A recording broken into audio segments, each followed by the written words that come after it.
थे इन लोग पैसे के माध्यम से। ये जो चुनाव हुआ 15 दिन का जो खेला था, 15 दिन में इन लोगों ने हर वो हथकंडे अपनाए जो मतलब चुनाव में इन लोग छल बल धन सब कुछ कर रहे थे और मेरे पास कुछ नहीं था। मैं तो आया था जनता को साथ में लेके, कार्यकर्ताओं को साथ में लेके और अपनी ईमानदारी को साथ में लेकर आया था लोगों के बीच में। लोगों ने मेरा मत सुना, लोगों ने मेरे मत पे काम किया, लोगों ने मेरे मत को मतलब मतदान के रूप में दान भी दिया। पर ये जो चोर लोग बैठे हैं इन लोगों ने वो दान मेरा चोरी कर लिया। तो मेरी यही बोलना है मेरा, लोकतंत्र की हत्या आज ही नहीं हो रही है, 2014 से लगातार हो रही है और ये क्रम तब तक जारी रहेगा जब तक इस तरह का मतलब ये जो बैलेट पेपर से चुनाव नहीं होंगे, स्पष्ट चुनाव नहीं होंगे, ये जो अधिकारी जो है जो मानसिक गुलामी में जी रहे हैं वो जब तक इससे बाहर नहीं निकलते, ये सारी चीजें बहुत जरूरी है लोकतंत्र में। तो हम वेट करेंगे उस दिन का, लड़ाई जारी रहेगी।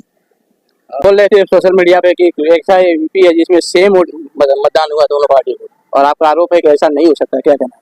नहीं, ऐसे एक दो बूथ जो थे मेरे यहाँ, 2 बूथ के ऊपर ऐसा हुआ है कि 275 एक ईवीएम पे सेम टू सेम मतदान आता है।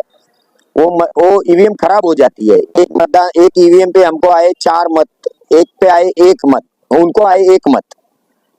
तो मेरा ये बोलना है, हमको आए थे 3 मत, उनको आए थे 1 मत। फिर बाद में ईवीएम चेंज होती है तो उसमें उनको आते हैं 275 और हमको आते हैं 275। तो ये जो चीजें है ये कहीं ना कहीं वो बूथ जो है हमारा बूथ है, मतलब वहाँ ज्यादातर जो वोटर्स है, आप एक बूथ जो होता है बूथ से आप चिन्हित कर सकते हो कि यहाँ वोटर किसके ज्यादा है। तो एक वो हमारा बूथ था, उस पर इन लोगों ने चोरी की। और एक बूथ है उस पर भी 16 नंबर की मशीन खराब हुई थी, उस पर ये चोरी की।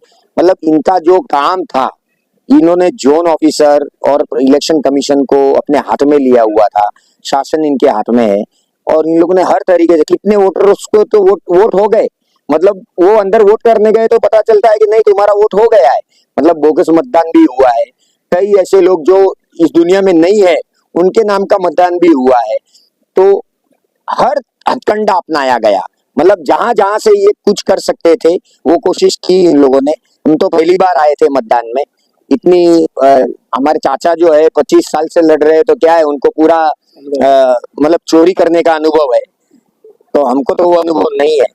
तो मैं तो जनता का आभार मानूंगा कि तुम मेरे साथ में खड़े थे और तुमने जो भी मतदान दिया, स्पष्ट मतदान दिया, मुझे मेरा मत सुना, तो मैं आपका आभारी हमेशा हूँ और रहूंगा। जो स्ट्रांग रूम में जो एक आप बता रहे थे कि स्ट्रांग में खेला गया, वो क्या है?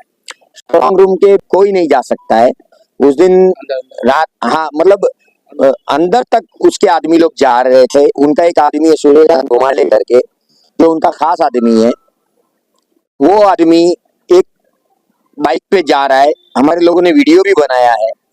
एक थैली है उसके हाथ में, वो थैली देखकर आपको पता चलेगा कि उस थैली में क्या हो सकता है, क्योंकि आप वो थैली देखकर पता लगा सकते हो कि उसमें क्या हो सकता है।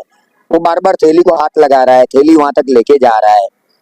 वो इनका बोलना है कि बिरयानी लेके गया था। अरे वो अधिकारी लोग के पास में बिरयानी खाने को नहीं है साहब, आप भेज रहे हो बिरयानी। अच्छा, वो अधिकारी ऐसे कौन थे जिसने बिरयानी मंगाई, ये भी तो बताओ। ये अधिकारी कौन थे जिसने बिरयानी मंगाई? तो संदेह के घेरे में सब लोग है, सारे अधिकारी है और मेरा आरोप है और रहेगा। इसके क्रम में आगे क्या करने वाले, क्योंकि इस तरह से आगे चलता रहा तो देश में जो एक मैसेज आता है अच्छे आदमी आवे नेता बन के और लोगों की सेवा करे, तो क्या मैसेज देना चाहते हैं कि इस तरह से अगर चुनाव होगा तो क्या अच्छे आदमी ज्यादा डालना पसंद करेंगे? मैं यही बोलना चाहता हूँ कि नेता जो होता है ना, नेता, मेरे को ऐसा लगता है नेता बनने के लिए आपके पास 4-5 गुण होने बहुत जरूरी है। एक तो आपको झूठ बोलना आना चाहिए, आप में बेशर्मी होनी चाहिए, आप धूर्त होने चाहिए। ये 4-5 गुण अगर आपके पास है तो ही आप नेता बन सकते हो। बाकी आप एक समाज सेवक के तौर पे अच्छा काम कर सकते हो।